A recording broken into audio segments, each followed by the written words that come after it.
Lukka essula 5 olunyiriri olusooka okutuuka ku lusembayo.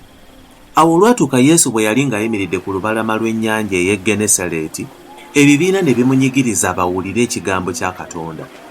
N'alaba amaato abiri nga gali ku nnyanja, naye abavubi baali bagavuddemu nga booza obutimba bwabwe. Awo n'asaba balamu limu ku maato ago, eryali erya Simooni, n'amugamba okulisembezaako katono okuva ku ttale, n'atuula n'ayigiriza ebibiina ng'ali mu lyato. Bwe yali ng'amaze okwogera, n'agamba Simooni nti, "Sembera ebuziba, musuule obutimba bwammwe muvube." Simooni n'addamu n'amugamba nti, "Omwami, twateganya okukeesa obudde ne tutakwasa kintu, naye olw'ekigambo kyo kansuule obutimba." Awo bwe baakola bwe batyo, ne bakwasa ebyennyanja bingi nnyo nnyini, obutimba bwabwe ne bwagala okukutuka. Ne bawonya bannaabwe mu lyato eddala bajje babayambe. Ne bajja ne bajjuza amaato gombi, n'okukka ne gaagala n'okukka.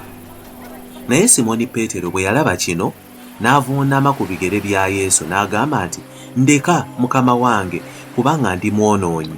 Kubanga yawuniikirira ne bonna abaali naye olw'ebyennyanja ebingi bye baakwasa.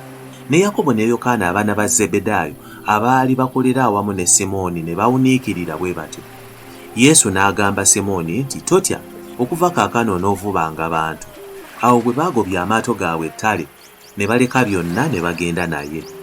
Awo bwatuuka bwe yali mu kibuga ekimu ku ebyo, laba waaliwo omuntu eyali ajjudde ebigenge. Oyo bwe yalaba Yesu n'avuunama amaaso ge n'amwegayirira, ng'agamba nti, "Mukama wange, bw'oyagala oyinza okunnongoosa." Yesu n'agolola omukono gwe n'amukwatako n'agamba nti, "Njagala, longooka." Amangu ago ebigenge bye ne bimuwonako. Yesu n'amukuutira obutabuulirako muntu n'omu, naye n'amulagira nti, "Genda weerage eri kabona, oweeyo ebyokulongoosa kwo, nga Musa bwe yalagira, okuba omujulirwa gye bali." Naye ebigambo bye ne byeyongera bweyongeza okubuna. Ebibiina bingi ne bikuŋŋaana okuwulira n'okuwonyezebwa endwadde zaabwe. Naye ye ne yeeyawula n'agenda mu malungu n'asaba. Awo olwatuuka ku lunaku olumu ku ezo, Yesu yali ng'ayigiriza, Abafalisaayo n'abayigiriza b'amateeka baali batudde awo. Abaali bavudde mu buli kibuga eky'e Ggaliraaya, ne Buyudaaya ne Yerusaalemi, n'amaanyi ga Mukama gaali naye okuwonya. Laba, abantu ne baleeta omuntu ku kitanda eyali akoozimbye, ne basala amagezi okumuyingiza n'okumuteeka mu maaso ge. Bwe bataalaba wa kumuyingiriza olw'ekibiina, ne balinnya waggulu ku nju, ne bamuyisa mu matoffaali ne bamussiza ku kitanda kye wakati mu maaso ga Yesu. Awo bwe yalaba okukkiriza kwabwe, n'agamba nti, "Omuntu ebibi byo bikuggiddwako." Abawandiisi n'Abafalisaayo ne batandika okuwakana bokka na bokka nga bagamba nti, "Ani ono ayogera eby'okuvvoola? Ani ayinza okuggyako ebibi wabula Katonda yekka?" Naye Yesu bwe yategeera okuwakana kwabwe n'addamu n'abagamba nti, "Muwakana ki mu mitima gyammwe? Ekyangu kiriwa, okugamba nti ebibi byo bikuggiddwako, oba okugamba nti golokoka otambule? Naye mutegeere ng'Omwana w'Omuntu alina obuyinza ku nsi okuggyako ebibi." N'agamba oyo eyali akoozimbye nti, "Nkugamba yimuka, ositule ekitanda kyo oddeyo mu nnyumba yo." Amangu ago n'ayimuka, bonna nga balaba, n'asitula ekitanda kye yali agalamiddeko n'agenda ewuwe ng'agulumiza Katonda. Okuwuniikirira ne kubakwata bonna, ne bagulumiza Katonda ne batya nnyo, ne bagamba nti, "Tulabye eby'ekitalo leero." Awo oluvannyuma lw'ebyo n'avaayo n'alaba omuwooza erinnya lye Leevi, ng'atudde mu gwolezo, n'amugamba nti, "Yita nange." N'aleka byonna n'asituka n'ayita naye. Leevi n'afumbira Yesu embaga nnene mu nnyumba ye, era waaliwo ekibiina kinene eky'abawooza n'eky'abalala abaali batudde nabo ku mmere.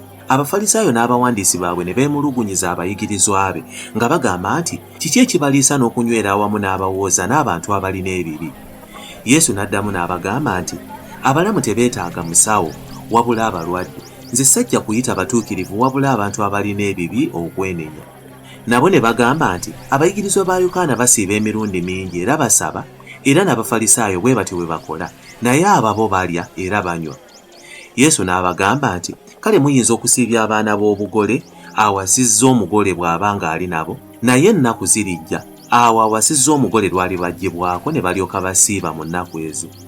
Era n'abagerera olugero nti, "Tewali muntu ayuza ku lugoye oluggya ekiwero n'akitunga ku lugoye olukadde, kuba bw'akola bw'atyo, ekiwero ekijja kiyuza olugoye olukadde, era n'ekiwero ky'ayuza ku lugoye oluggya tekifaanana na lugoye lukadde.